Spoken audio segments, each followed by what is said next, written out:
on the Liverpool thing. You're a manager with a 100% record against Jurgen Klopp at the moment. How much do you relish the challenge of working out a way to beat a Liverpool team, which so many other clubs have found difficult?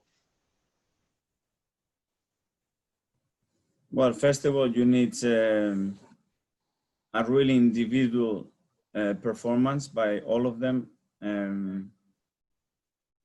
You need certain luck, that's for sure, in moments in the game.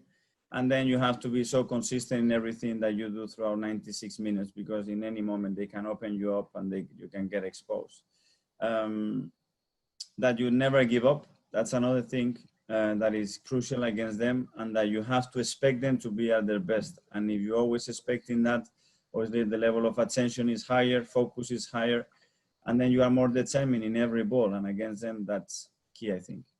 You said about never giving up. Do you think that Liverpool under Klopp have developed a kind of aura, a kind of power, so that some teams are almost beaten before they start the game?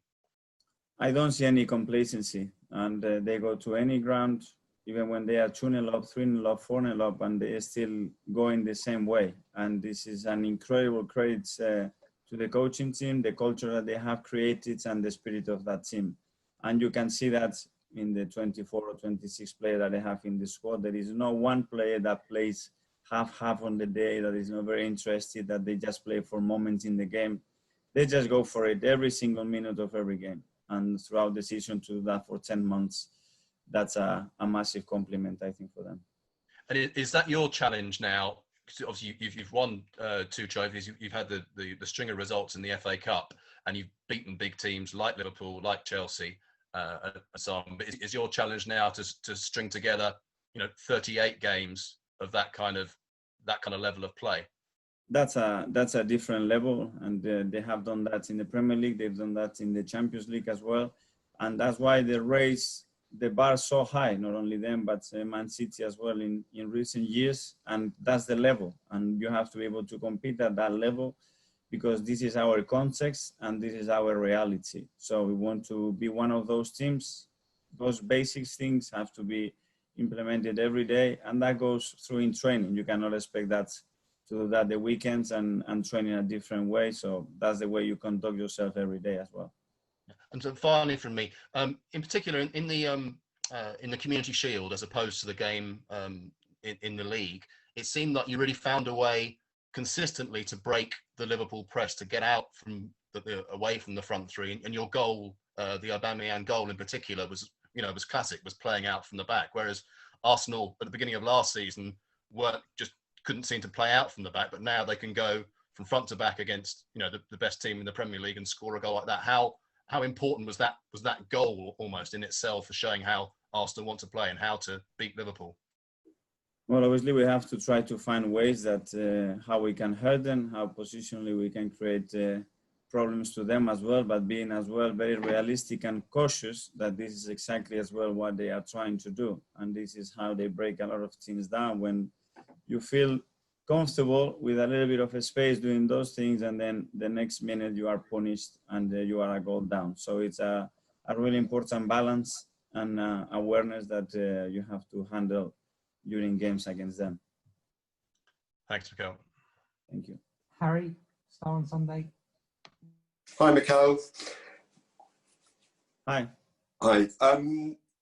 Just with regard, the gap last season was 43 points, I think, in the league, which was obviously a huge amount between yourselves and Liverpool. You've strengthened this summer, but Liverpool have done obviously recently. Is that gap? I mean, it was obviously too large last season, but can you close it significantly to be competing?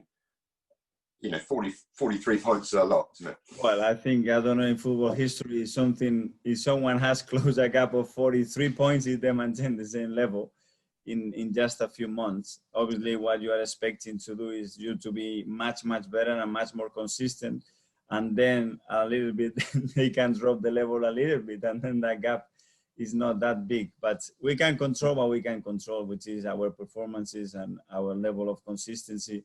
And obviously we will do our best to try to be much better than last year there, and whatever they do, it's up to them. Okay. And on the subject of COVID, which has obviously become, very sort of been intensified this week with the new lockdown measures being reintroduced. Last time the Premier League stopped when yourself obviously tested positive. And this week we've had David Moyes testing positive, but football carried on. And does that show how far the Premier League and football's come in that time? That and how important is it that football does carry on in this difficult period again? Absolutely. Obviously, we have much more information right now than we had many months ago when that happened. As well, the bubbles that the Premier League, the clubs and the government have been able to create to try to maintain everybody as safe as possible, I think is working really, really well. But we all know that the issue is still there, that it's not going away, and we have to keep the same approach, be always very careful, very conservative, and try someone to maintain this business alive, because it's really important in many, many aspects. And we are lucky in our profession that we found a way, and not many professions can say that. So let's respect that and try to keep going in the best possible way. Okay, and sort of in relation to that, next month we have internationals again. As a club manager and as Arsenal as a football club, are you concerned, because you talk about the Premier League bubble and how it's been perfected and how well it's worked? Are you concerned that players will be flying and the clubs obviously aren't in control of procedures and protocol? That your players are going to be travelling around the world, aren't they? Obviously, from where we started and the protocols we had on day one up to now, there have been some things that we had to change and adapt to be more efficient. And now I think we have a system that works, that has created the positive really, really low across the league. Obviously, when everybody starts to fly away to very different countries, I think at the moment it's a little bit of an experience, and we don't know what the outcome is. We want to believe that they want to follow a lot of things that are implemented and are working well. So fingers crossed that we don't get any bad news from there.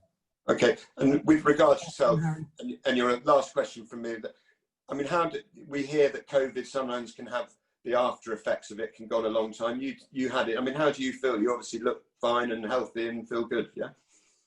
Yes, I am really good. Obviously, I had some rough days when I had it, but I was really lucky. I was treated straight away, and I am completely fine. And I think I don't have any second effects or anything, but I'm still as aware, because I think you can still pick it up, and you have to be cautious about that. Okay, thank you very much for your time.